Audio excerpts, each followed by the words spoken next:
Hi, Daryl. Thanks for being on the podcast. You're very welcome.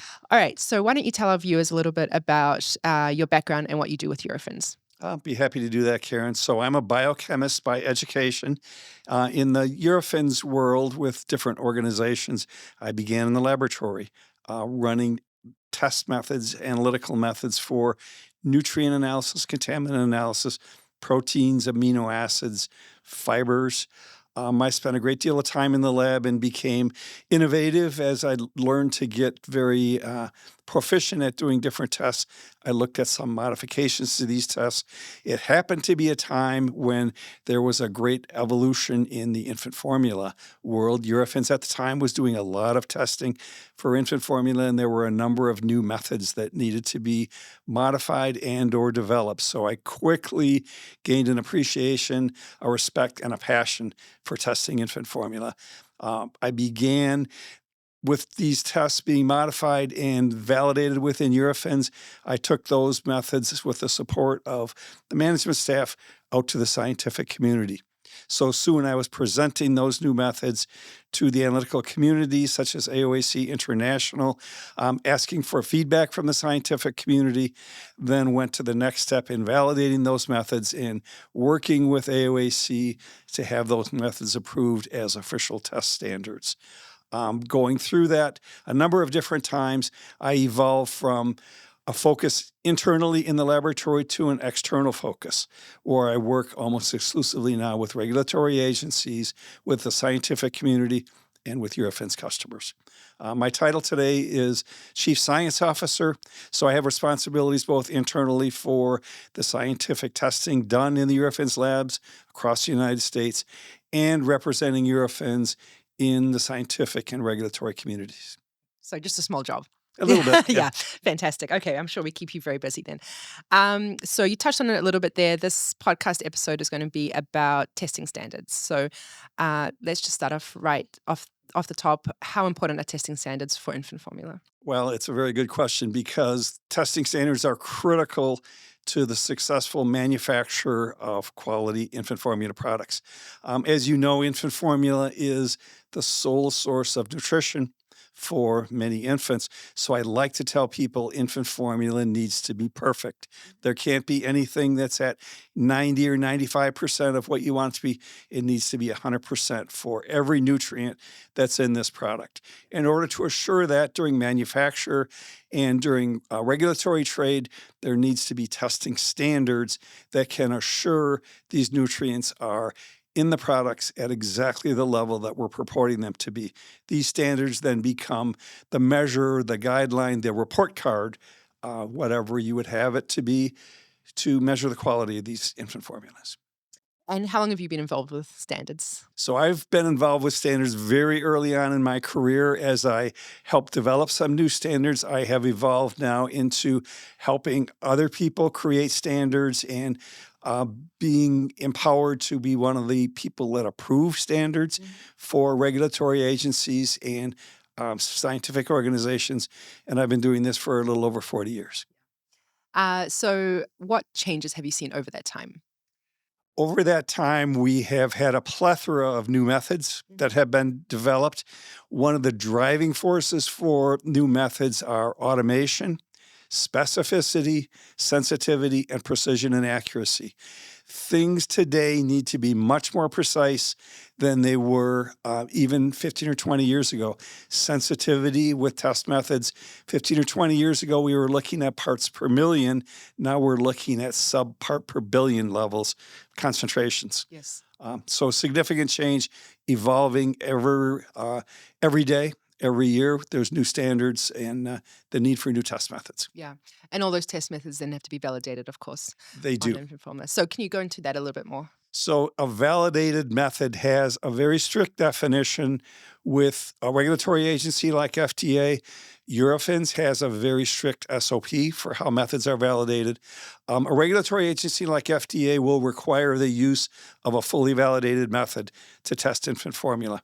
And without going into excruciating detail, you do need to statistically evaluate the precision and the accuracy of that test method. So by that, I mean, You need to know how much variability that method has and how close to the true value that test method is.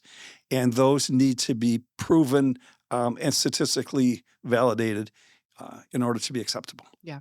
So you mentioned earlier about AOAC International. Can you tell us a bit more about that organization? I'd be happy to. So AOAC International is a standard-setting organization. They've been doing this for 140 years. Hmm. They originally began creating standards to resolve disputes. Two different laboratories using different methods were getting different results, and that is, in my opinion, still true today. Sure. If you have two different laboratories and they're using different methods, you can expect problems. So AOAC began validating and publishing testing standards at the time. In the late 1800s, it was for fertilizer. Hmm. They began with all types of food methods and are now the leading standards organization in the world for test methods for infant formula. They have a total of, I think, over 3,000 published official test methods today, and they have about 50 or 60 very highly validated test methods for infant formula. Yeah, so the infant formula division specifically is SPIFN, the Stakeholder Panel for Infant Formula and Adult Nutritionals. Can you tell us a bit more about the work they do? Sure. AOAC began the SPIFAN program, and that acronym is now used globally. There are people that will ask for the SPIFAN methods. I've heard that used in Asia, Europe, as well as the United States. AOAC brought together the major manufacturers of infant formulas about 14 years ago now, because they felt a need for improved test methods. There were some disputes that were occurring at that time. There were some government agencies that were rejecting products because they were using methods that were probably at the time inferior to what they should be doing. So we brought this coalition together, created this stakeholder panel that was led by the infant formula companies. They very, very professionally led this effort, but didn't drive it. So by that I mean they provided funding, they provided expertise, but the outcomes and the decisions were all made by the standard setting organization, by AOAC International. So we formed working groups. We started to prioritize what test methods we wanted to look at and how we wanted to work on them. There were a total of 32 methods we had to work on, and began with some of the low-hanging fruit and worked on these different methods. Once we decided what to work on, so for example, we began with vitamin A. Hmm. We developed standard method performance requirements, and that's another acronym you'll hear, SMPRs. Hmm. So really, what is the definition? What do we need to measure? What's the precision we're looking for? What's the accuracy? What's the range of this test method? We have a working group decide on all of those parameters. We then send it out to the entire world to give us comments on before it's approved. Anyone that has an interest in infant formula can become a member of the stakeholder panel at AOAC. And by that, they'll become a stakeholder and can provide comments, can ask questions, can contribute. So we have, of course, contract research organizations. We have standards providers. Yes. We have the instrument companies involved. We have the raw material suppliers, and of course, all of the manufacturers. So this is going into its 14th year, I believe. We have over 50 official standards created by this, and it is used around the world, and it has literally changed the scope of infant formula testing in many parts of the world. Yes, maybe you've answered this question a little bit, but how impactful is the SPIFAN program? The SPIFAN program is now codified in countries around the world, so they will in fact say that an infant formula company, in order to sell products in a particular country, will need to be tested using the AOAC SPIFAN methods. They will go above and beyond just saying you need a validated test method. They want the SPIFAN methods. There are contracts being written that I've seen, companies looking for a contract research partner, and they'll ask them to use the SPIFAN methods in their testing portfolio. And the reason for that is these are not only fully validated methods, as we described by AOAC, but they have an additional burden of proof that AOAC has put on the SPIFAN methods, that they need to be tested on a wide variety of infant formula products and a wide range of materials. And these methods are continually being validated with other types of formula. In the U.S., we use predominantly bovine-based formula and then soy products. Hmm. In other parts of the world, there's infant formula being made with goat milk, Yeah. with camel milk, which Hmm. was a rice-based products. So we're now looking at some of those matrices that we don't necessarily always see in the U.S. Yeah. So, Daryl, why don't you tell us a little bit about your involvement with AOAC Spiffin on a personal level, and then also where Eurofins plays a role within AOAC? Sure, I'd be happy to do that. So I was involved with AOAC with reviewing standards in the actually it was called the Official Methods Board. At the time, the SPIFAN notion came to be. So there was an application and a general organizational meeting around how we were going to test infant formula, how we were going to go about doing this. I was fortunate enough to be invited to lead the SPIFAN program. So in fact, now for the past 14 years, I've been the chair of the stakeholder program and also the chair of the expert review panel. Now, we didn't talk a lot about expert review panels, but that is the group that will evaluate and ultimately approve or decline any method submissions that come to AOAC. Hmm. Since Eurofins was so involved with SPIFAN and with infant formula, we also had a number of our scientists that submitted and validated methods in this process. They participated in the collaborative studies, helping other laboratories validate their methods. We were invited to chair working groups and participate in working groups, and we've been very active throughout that time with different method validations and with different approvals day in and day out. So, how do other standard organizations work with AOAC? It's another excellent question. So AOAC is probably the largest standards organization in the infant formula space, but there's several others. One of the large ones that is probably the preferred provider in Europe is ISO, Hmm. International Standards Organization. A third is IDF, International Dairy Federation. They're used their standards are used in Asia quite extensively. So early on, AOAC SPIFAN stakeholder programs decided to harmonize the validation protocols across all three organizations. So today, if we create and validate a SPIFAN method, it will be approved not only by AOAC, but it'll be approved by ISO and by IDF, and there'll be different numbers from each of the standards organizations that will point you to the publications that they each have. That's super fascinating. So, what do regulatory agencies like the US FDA expect for infant formula testing? So the US FDA requires the use of a fully validated method. They do have in the Code of Federal Regulations at FDA that if there is an AOAC method that is fit for purpose for this testing, that is the preferred method. So by default, FDA would prefer an AOAC method. If you ask them about SPIFAN methods, they're very aware of those. They participate in the production of the standards around SPIFAN program because we're always interested in FDA's input in standards development.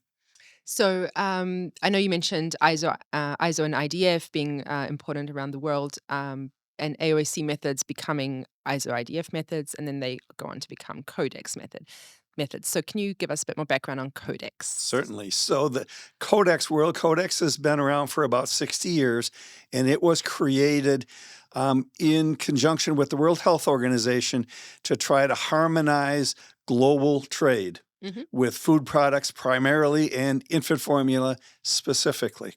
So Codex standards are recognized in 180 countries, and Codex standards are only recognized once a year through an application process. AOAC works together with ISO and IDF to apply for recognition by Codex with the AOAC SPIFAN methods, and we've been successful in 20 of our methods so far. Codex identifies these methods as type 2 methods. Hmm. A Codex type 2 method is defined as a dispute resolution method. So in a court of law, that method is recognized by the judiciary as the method that will give the correct answer. So the beauty of that is if there's a dispute between two different countries, between a regulatory agency and a manufacturer, whoever it might be, they have all agreed they will use this type 2 method as the dispute resolution method. So ideally, that's what we're targeting with all the SPIFN methods, to have them approved as type 2 methods in the Codex system. They're then published and codified by Codex, specifically with the method numbers. Codex does greatly appreciate that these methods are all recognized by AOAC, ISO, and IDF, and then we add Codex to that definition, and we like to believe that we've virtually captured the infant formula market. Absolutely. So how impactful are Codex standards? Codex standards are extremely impactful in many countries around the world. In the US, all of the multinational companies adhere to the Codex standards. They do that because they want to sell their product in a number of different countries. There are a number of countries in Asia that have strict requirements. You need to have met all of the Codex standards in order to sell your products in that country. Since Codex standards require not only a fully validated method, but they identify the methods that are in there. So in, like I mentioned earlier, I think it's 180 countries that recognize Codex. Probably the most impactful are regions in second and third world countries. The large companies, the United States, Australia, New Zealand, different parts of Europe, have a fairly strong standards organizations within their governments. Countries that don't rely almost exclusively on Codex standards for their approvals. So what's the most important aspect of a testing standard for infant formula? The most important aspect is that it's, of course, a fully validated method, and that's being used within scope. So the important thing there is validating on all of the different matrices that may be needed to be tested by this particular standard, and then following that standard as it was published. Laboratories tend to be very innovative, as I admitted to being early in my career. If you modify one of these standards, it needs to be documented. If you're an ISO laboratory, that needs to be codified within. So what's important, at least in the first round, is that you follow these standards the way that they're published. Yeah. So you mentioned at the beginning your vast experience in the industry, especially with infant formula. What are the biggest changes you've seen throughout your career as far as infant formula manufacturing and testing? Well, manufacturing is ever growing. There's been an ongoing initiative, probably for 15 or 20 years, with infant formula to try to mimic mother's milk as much as possible. Now, it's never going to be the same, and they will even admit it will never be as good. But how close can we get is the infinite objective with infant formula. So as research is now identifying new carbohydrates, human milk oligosaccharides is a great example, different proteins, aspects, different protein components of human milk. If we can isolate those compounds, get them approved by regulatory agencies to add them to infant formula, we try to do that. And then SPIFN is keeping up with all of those new test methods. Before you can get a new ingredient approved, you need to have a validated test method in order to measure it. So I think all of these new and now I call them novel components that are being added to formula makes them better, makes them more similar to human milk. Yeah, which is the goal. It is. All right. So what type of trends have you seen in infant formula development over the course of your career or especially recently? And how do we adjust our testing to reflect those changes? So recently, there's some very interesting innovations being done with infant formula, and it is sort of evolving around products being organic, all natural, locally sourced. There's a pretty significant portion of the population that wants to buy products locally. They want to know where the milk was sourced. They want to know where the ingredients were sourced.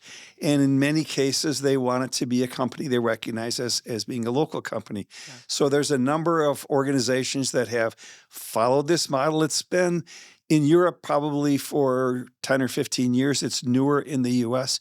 There's a significant movement around this. And then, of course, we marry that with our online preferences for purchasing. Yes. These are subscription-based products, so you sign up for these products and they're delivered to your home. The source of all of the ingredients are listed with the products, and in general, they're very recognizable, very local products, and kind of exciting. I think it's an initiative that is interesting. Many new parents find great comfort in these products, and I think it's a very, very cool initiative. Even some of the major manufacturers, you would think it might be a threat to them, Mm, but they think that is a great way to round out the overall offering of these wonderful products. yeah, fantastic. Well, thanks so much for joining me on this podcast. I think that was a great interview. And yeah, thanks for sharing all your knowledge on testing You're standards with very us. welcome, Karen. Appreciate it.